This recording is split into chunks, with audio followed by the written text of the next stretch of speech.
ರೊಮೊಟೈಡ್ arthritis ಮತ್ತು osteoarthritis ಇವುಗಳನ್ನು autoimmune disease ಅಂತ ಕರೀತಾರೆ. R A factor, NTCCP, CRP, ESR ಇವೆಲ್ಲ ಹೆಚ್ಚಿಗೆ ಆಗಿರ್ತವೆ. ಇದು ಒಂದು ಸರಿ ಬಂತು ಅಂದರೆ ಜೀವನ ಪರ್ಯಂತ ಇರ್ತದೆ. ಇದಕ್ಕೆ ಲೈಫ್ ಟೈಮ್ ಮೆಡಿಸಿನ್ ತೆಗೆದುಕೊಳ್ಬೇಕಂತ ಹೇಳ್ತಾರೆ.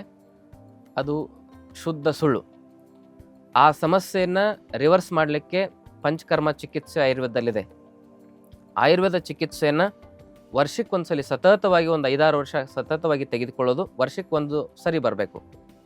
ಹಾಗೆ ಮಾಡ್ತಾ ಆಹಾರ ಪದ್ಧತಿ ಮತ್ತು ಜೀವನ ಪದ್ಧತಿಯನ್ನು ಬದಲಾಯಿಸಿಕೊಂಡ್ರೆ ಪಂಚಕರ್ಮದಲ್ಲಿ ವಿರೇಚನ ಮತ್ತು ಪತ್ರಪಿಂಡ ಹಾಗೂ ಬಸ್ತೀಕರ್ಮ ಚಿಕಿತ್ಸೆಗಳನ್ನು ಇದಕ್ಕೆ ಮಾಡಲಾಗ್ತದೆ. ಹಾಗೂ ಹಲವಾರು ಅವಶ್ಯಕತೆ ಇದ್ದಲ್ಲಿ ರಸೌಷಧಿಗಳನ್ನು ಕೊಡಲಾಗ್ತದೆ. ಇವೆಲ್ಲ ಚಿಕಿತ್ಸೆಗಳನ್ನು ನುರಿತ ವೈದ್ಯರ ಹತ್ತಿರ ಸರಿಯಾಗಿ ತೆಗೆದುಕೊಂಡ್ರೆ ಆ ಒಂದು ರೊಮಟೈಡ್ ಅರ್ಥ್ರೈಟಿಸ್ ಮತ್ತು ಆಸ್ಟಿಯೋ ಅರ್ಥ್ರೈಟಿಸ್ಗೆ ತೆಗೆದುಕೊಳ್ಳುವ ನೋವು ನಿವಾರಕ ಔಷಧಿಗಳನ್ನು, ಸ್ಟೆರಾಯ್ಡ್ ಔಷಧಿಗಳನ್ನ ಕಂಪ್ಲೀಟಾಗಿ ಬಿಡ್ಬೋದು. ಆ ಸ್ಟೆರಾಯ್ಡ್ ಮತ್ತು ನೋವು ನಿವಾರಕ ಔಷಧಿಗಳಿಂದ ನೂರಾರು ಸೈಡ್ ಎಫೆಕ್ಟ್ಗಳು, ಕಿಡ್ನಿ ಫೇಲ್ ಆಗ್ಬೋದು, ಹಾರ್ಟ್ ಅಟ್ಯಾಕ್ ಆಗ್ಬೋದು, ಬ್ರೈನ್ ಹೆಮ್ರೇಜ್ ಆಗ್ಬೋದು. ಹಾಗೆ ಹಲವಾರು ಸಮಸ್ಯೆಗಳಿಂದ ನಾವು ಪಾರಾಗಬೇಕು. ಸೈಡ್ ಎಫೆಕ್ಟಿಂದ ಪಾರಾಗಬೇಕಂದ್ರೆ ತಾವು ಒಂದು ಬಾರಿ ನಮ್ಮ ಆಶ್ರಮದಲ್ಲಿ ಪಂಚಕರ್ಮ ಚಿಕಿತ್ಸೆಯನ್ನು ತೆಗೆದುಕೊಳ್ಳೋದ್ರ ಮೂಲಕ ತಮ್ಮ ಸಮಸ್ಯೆನ ಆ ಒಂದು ರೂಟ್ ಕಾಜಿಂದ ಅಂದರೆ ಬೇರು ಸಮೇತವಾಗಿ ಸರಿಪಡಿಸ್ಕೊಳ್ಬೋದು.